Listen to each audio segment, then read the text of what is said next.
ఓం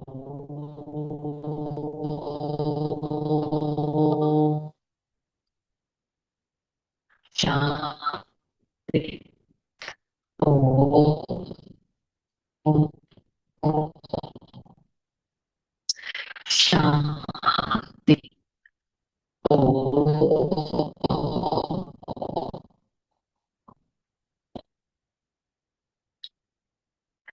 శాంతి. శాంతి. నేను ఆత్మ అనంతమైన వెలుగులోకి వెళ్ళే వారిని సదా నా ప్రియమైన తండ్రి మురళి ద్వారా అనంతమైన వెలుగును చూపిస్తారు. నేను ఆత్మ సదా నా ప్రతి అడుగు పైన అటెన్షన్ వేస్తూ అతీతమైన ఆత్మగా, ప్రియమైన ఆత్మగా ఉంటాను. ఈ క్షణం పరమాత్మ నా తండ్రి వారి సన్ముఖంలో ఈ జ్ఞాన మురళిని వింటున్నట్టు అనుభవం చేసుకుంటాను. ఓం శాంతి. ఓం శాంతి. మురళి డేట్ 17/1/2026। आज का हेडिंग मीठे बच्चे। जब यह भारत स्वर्ग था तब तुम घोर सोच रहे नहीं, अभी अंधियारा से फिर सोच रहे में चलो। ఈ భారతదేశం స్వర్గంగా ఉన్నప్పుడు మీరు అనంతమైన వెలుగులో ఉన్నారు. అంధకారం నుంచి ఇప్పుడు వెలుగులోకి వెళ్తున్నారు. వెలుగు అంటే ఏంటి? ఆత్మకి ఒక సరైన దారి కనిపించడం. ఇంతకు ముందు మనకి సరైన దారి కనిపించలేదు. మనశ్శాంతి ఎలా తీసుకురావాలో తెలిసేది కాదు. ఇంతకు ముందు ఆత్మని ప్యూర్గా ఎలా చేసుకోవాలో తెలిసేది కాదు.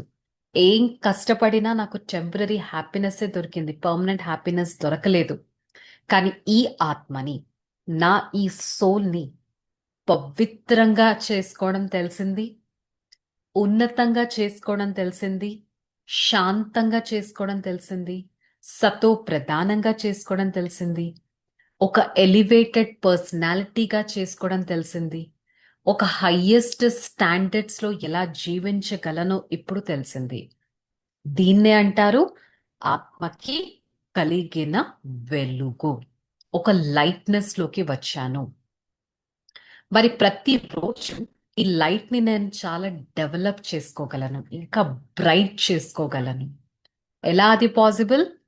పరమాత్మను స్మృతి చేయటం, రోజు మురళి ద్వారా. ప్రశ్న: बाप अपने बच्चों को कौन सा एक कहानी सुनाने आया है? बाबा कहते हैं, मीठे बच्चे, मैं तुम्हें 84 जन्मों की कहानी सुनाता हूँ। तुम जब पहले पहले जन्म में थे, एक ही दैवी धर्म था, फिर तुमने ही 2 युग के बाद बड़े बड़े मंदिर बनाया है। బాబా ఈరోజు మనకి ఏ కథను వినిపిస్తున్నారు? బాబా ఏ కథను వినిపిస్తున్నారు? మొత్తం 84 జన్మల కథ. ఒక్కసారి విజువలైజ్ చేసుకోండి. 84 బర్త్స్. వరల్డ్ డ్రామా వీల్ సత్యుగంతో స్టార్ట్ అయింది. సత్యుగం ఉన్నప్పుడు ఒకటే ధర్మం ఉండేది. తర్వాత ఏమైంది? ఒకటే ధర్మం ఉండేది, దైవీ ధర్మం ఉండేది. మీరందరూ డివైన్ డైటీస్గా ఉండేవారు. తర్వాత 2 యుగాల తర్వాత ఏం చేశారు? మీరే మందిరాలు నిర్మించడం స్టార్ట్ చేశారు. ఒకప్పుడు చెయ్యి ఇలా ఉండేది, తర్వాత చెయ్యి మొక్కడం స్టార్ట్ అయింది, చెయ్యి ఇలా అయిపోయింది. మరిప్పుడు ఇదొక అంతిమ జన్మ. ఈ అంతిమ జన్మలో ఓ భగవంతుడా రండి, నాకు సుఖాన్ని ఇవ్వండి, దుఃఖాన్ని దూరం చేయండి, శాంతిని ఇవ్వండి అని మీరే పిలుస్తూ వచ్చారు. మరి భగవంతుడు ఇప్పుడు వచ్చారు. ఇదొక 84 బర్త్ సైకిల్. ఎలా ఉండేవారం, ఎలా ఉన్నాము. ఈ కథ మనకి తెలుసు. మనం ప్రతి ఒక్కరికి వినిపించడం ఈక్వల్లీ ఇంపార్టెంట్. గీతం ఆజ్ అంధేరే మే హే సబ్ ఇన్సాన్. ఈరోజు ప్రతి ఒక్కరూ చీకటిలో ఉన్నారు. చీకటి అంటే ఏంటి? ఎలా నడుచుకోవాలో తెలియదు. ఈ సోల్ని ప్యూర్గా ఎలా చేసుకోవాలో తెలియదు. నా నెక్స్ట్ లైఫ్ ఏంటి అనేది తెలియదు. ఈ వరల్డ్ నెక్స్ట్ ఏమవుతుంది తెలియదు. సో అందరూ అంధకారంలో ఉన్నారు. తుమ్ బచ్చే జాంతే అభి అబ కలియుగ్ కి దునియా సబ్ అంధేరే మే హీ. ఇప్పుడు మీరు తెలుసుకున్నారు, ఇది ఉన్నదే కలియుగి ప్రపంచం. ప్రతి ఒక్కరూ అంధకారంలో ఉన్నారు. ఇంతకు ముందు వెలుగులో ఉండేవారు. ఎప్పుడు? ఒకప్పుడు భారతదేశం ఉన్నప్పుడు. ఈ భారతదేశం, దీన్ని హిందుస్థాన్ అని చెప్పడం జరిగింది. యాక్చువల్లీ ఇది దేవీ దేవత ప్రపంచం. స్వర్గవాసిగా ఉండేవారు. ఒకటే ధర్మం ఉండేది. ఇంకా ఏ ధర్మము అప్పుడు ఉండేది కాదు. అందుకే దాన్ని ఏమనేవారు? స్వర్గము, వైకుంఠము, హెవెన్, గోల్డెన్ ఏజ్. ఈ విధంగా ఒకప్పుడు భారతదేశం ఉండేది. అప్పుడు ప్యూర్గా ఉండేది. ప్రాచీన ధనవాన్ ప్రపంచంగా ఉండేది. మరిప్పుడు అలాంటి భారతదేశం నిరుపేదగా అయిపోయింది. ఒకప్పుడు బంగారు మహళ్ళు ఉండే భారతదేశం ఇప్పుడు గుడ్డి గవ్వలు కూడా లేకుండా అయిపోయింది. అంటే అంత అంధకారంలోకి వెళ్ళిపోయింది. ఒకప్పుడు ఇదే భారతదేశం మరియు ఆత్మ వెలుగులో ఉండేవారు. ఆ స్వర్గంలో రాజరాజేశ్వర్, రాజరాజేశ్వరి, లక్ష్మీ నారాయణులుగా అంత డివైన్ సోల్స్ గా ఉండేవారు. అందుకే దాన్ని సుఖధామం అంటే ఆ ఉన్న ప్రపంచం అంతా సుఖాన్ని ఇచ్చే ప్రపంచం. ఇప్పుడు అలాంటి స్వర్గానికి వారసత్వం ఇవ్వటానికి, ఈ జీవితంలో ఉన్న దుఃఖాల నుంచి ముక్తి ఇవ్వడానికి, జీవన ముక్తి ఇవ్వడానికి, జీవన బంధనాల నుంచి తొలగించడానికి బాబా వచ్చారు. ముఖ్యంగా భారతదేశం, మొత్తం ప్రపంచం రావణుడి సంకెళ్లలో ఉంది. రావణుడు అంటే ఏంటి? మనలో ఉన్న నెగిటివిటీ, వికారాలు. ఇదొక భయంకరమైన ఏడుపు తెప్పించే శోక వాటికగా అయిపోయింది. కేవలం రావణుడు అంటే ఒక లంకలో ఉండడం కాదు, ఒక భారతదేశంలో ఉండడం కాదు, మొత్తం ప్రపంచంలో ప్రతి ఒక్క ఆత్మ రావణుడి సంకెళ్లలో బంధింపబడి ఉన్నారు. రావణుడు, లంక, జస్ట్ ఓన్లీ లంకతో కనెక్షన్. ఇవన్నీ దంతకథలు. ముఖ్యమైనది సర్వశాస్త్రోమయి శిరోమణి శ్రీమత్ అనగా శ్రేష్టమైనది భగవంతుడు వినిపించిన ఈ సత్యమైన గీత. సత్యుగంలో జీవన ముక్తులుగా, దేవీ దేవతలుగా ఉండేవారు. అలాంటి వారసత్వం ఈ కలియుగం అంతిమ సమయంలోనే మీరు తీసుకుంటున్నారు. ఈ బేసిక్ పాయింట్ భారతవాసీలకి తెలియనే తెలియదు. ఈ బేసిక్ పాయింట్స్ ఏ శాస్త్రాలో రాయని కూడా రాయలేదు. బికాస్ మనుషులెవ్వరికి ఈ విషయాలు తెలియవు. శాస్త్రాలన్నీ భక్తి మార్గం యొక్క జ్ఞానం. సద్గతి ఒక్క పరమాత్మనే ఇవ్వగలరు. సద్గతి మార్గం, జ్ఞాన మార్గం పూర్తిగా మిగతా అన్నిటితో కంపేర్ చేస్తే డిఫరెంట్. ఇప్పుడు శాస్త్రాలు చదువుతుంటారు, దాన పుణ్యాలు చేస్తూ ఉంటారు, అయినా కూడా వారికి సద్గతి వస్తుందా అంటే రానే రాదు. సత్యుగం, త్రేతాయుగం జ్ఞానం యొక్క రిజల్ట్, ఎఫర్ట్ యొక్క ఫ్రూట్ ని, ప్రాలబ్ధాన్ని అనుభవం చేసుకునే యుగం. అంటే ఏంటి? ఇప్పుడు మనం ఎంత ఎఫర్ట్ చేస్తున్నామో దీని ఫ్రూట్ సత్య త్రేతాయుగాల్లో ఈ సోల్ అనేది అనుభవం చేస్తుంది. ఇప్పుడు ఒకప్పుడు భారతదేశం ఒక స్వర్గంగా ఉండేది, ఇప్పుడు లేదు కదా. ఈ విషయాలు మీరు ఎప్పుడు తెలుసుకున్నారు? ఈ సంగమ యుగంలో తెలుసుకున్నారు.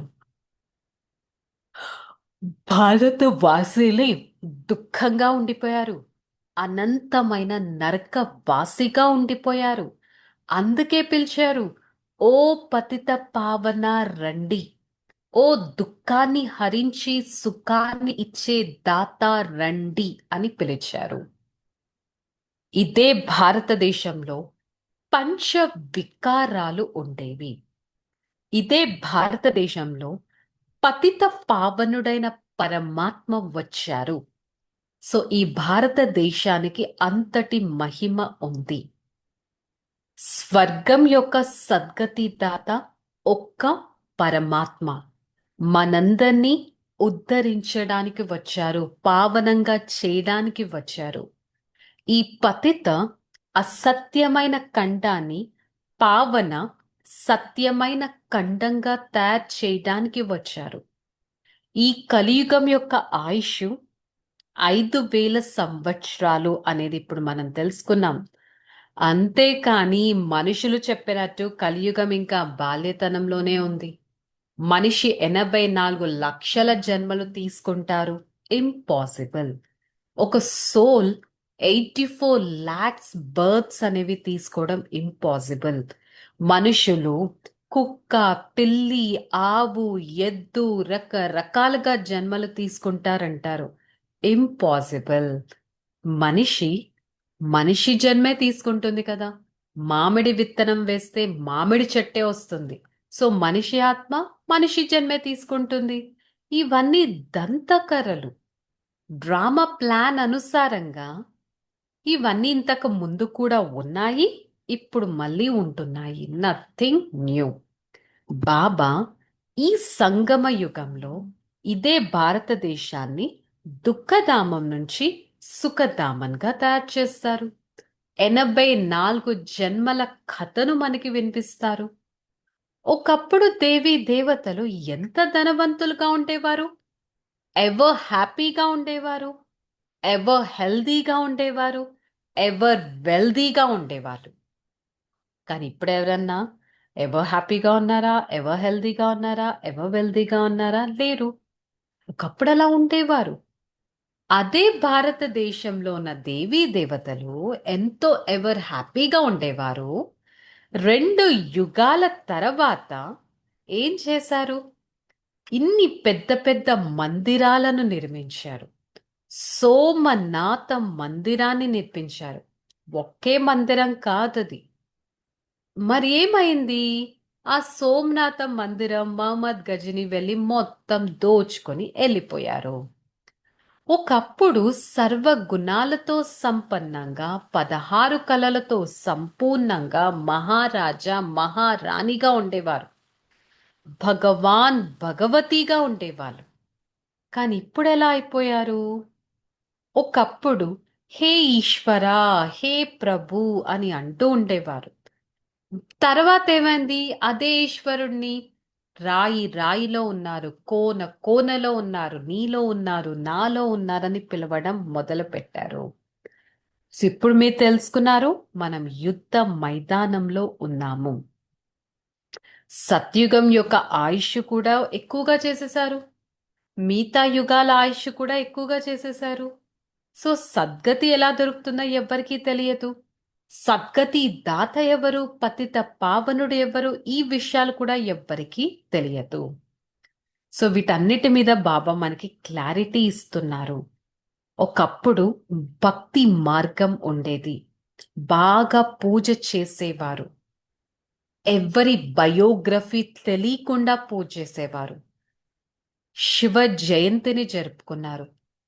ఈ ప్రపంచంలో ఈ ప్రపంచంలో రచయిత, హెవెన్లీ గాడ్ ఫాదర్ అనంతమైన సుఖాన్ని ఇచ్చేవారు ఒక్క పరమాత్మని. వారే సత్యుగ స్థాపన చేస్తారు. వారే పతితులైన మనల్ని పావనంగా చేస్తారు.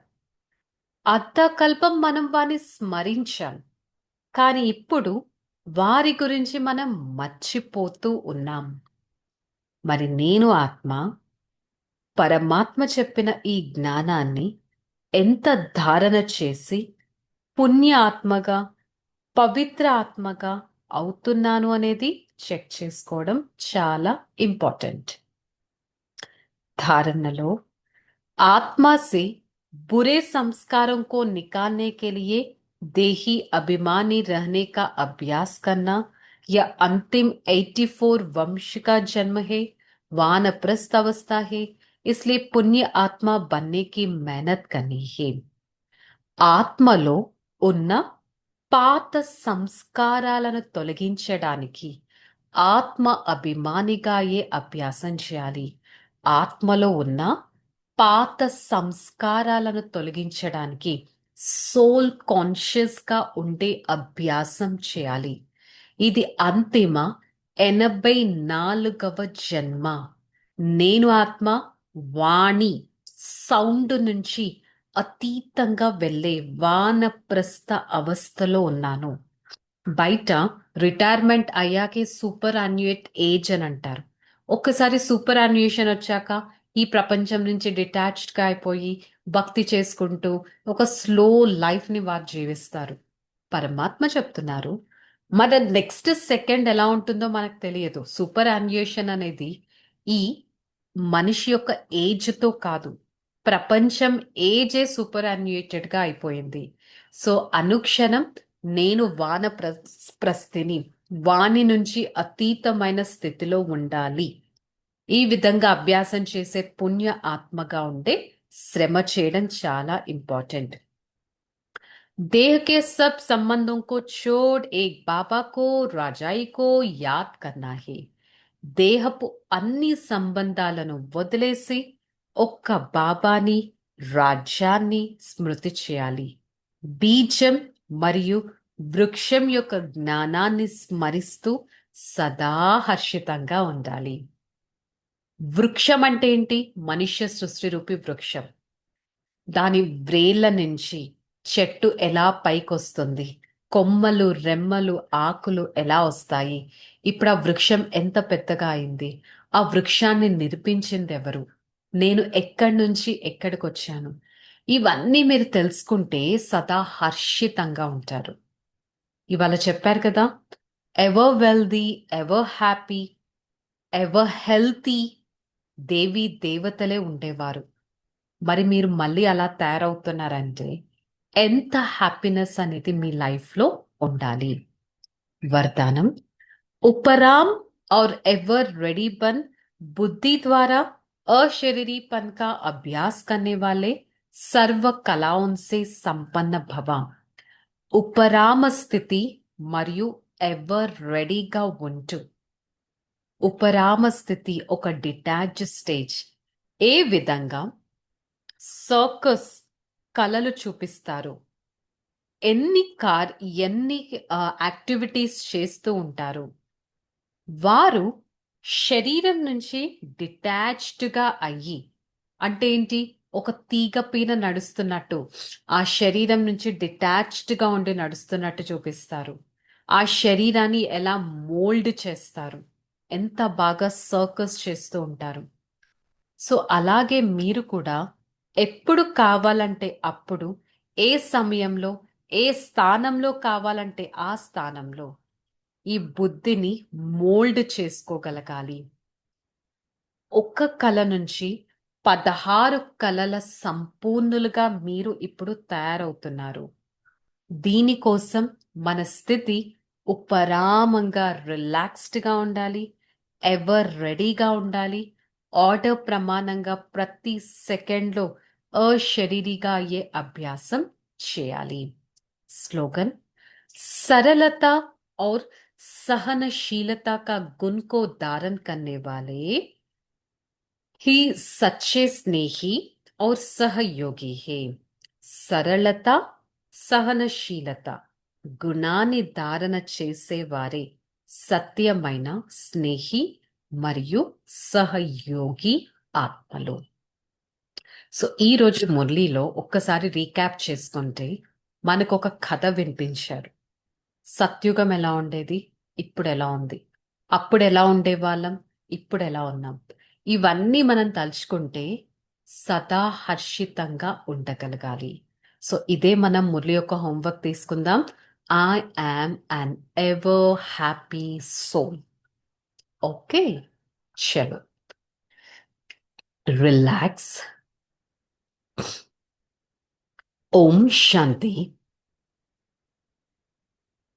నేను ఆత్మ సదా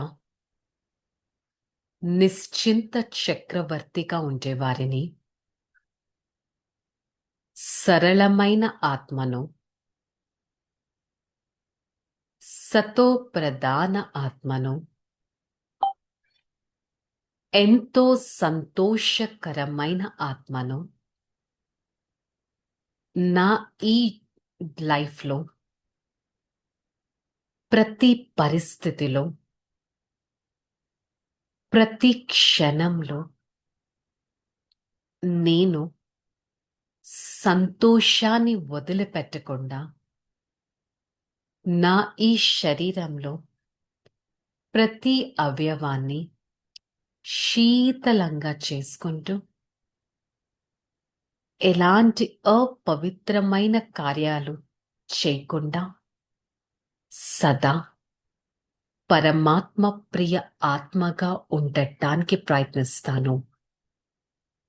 I, the soul, a detached being, I always try to mold my life according to the situation. The situation is so happy. The situation is so perfect for me. I try to enjoy every scene in this drama as nothing is new to me.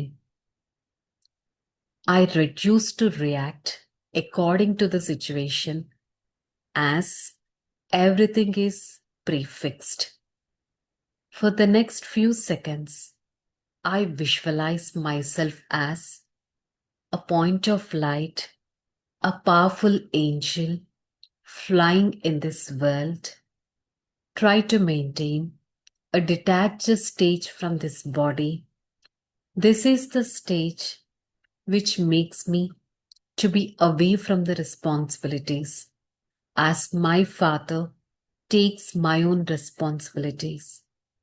Whatever activities I does, I always try to be relaxed, detached from this world, so that my responsibilities are ultimately taken care by my father. Hey Father, thank you so much for showing me such an elevated stage, highest stage, and a detached stage. I always follow the path of the Supreme Father and be in a detached mode, a stage away from these bodily responsibilities. I'm the one, an elevated personality, golden age soul, and a divine angel.